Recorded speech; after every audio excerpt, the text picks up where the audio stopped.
Estera!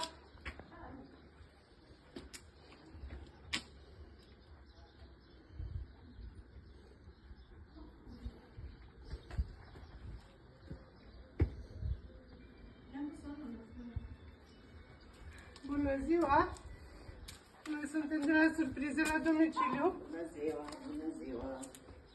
Știu că astăzi ești sărbătorită și cineva drag ne-a trimis la tine.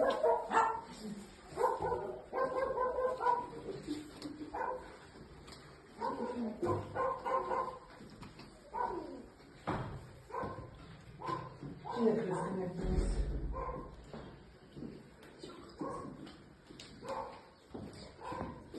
Știi? De la cine e surpriza? Hai să vedem, avem o dedicație muzicală.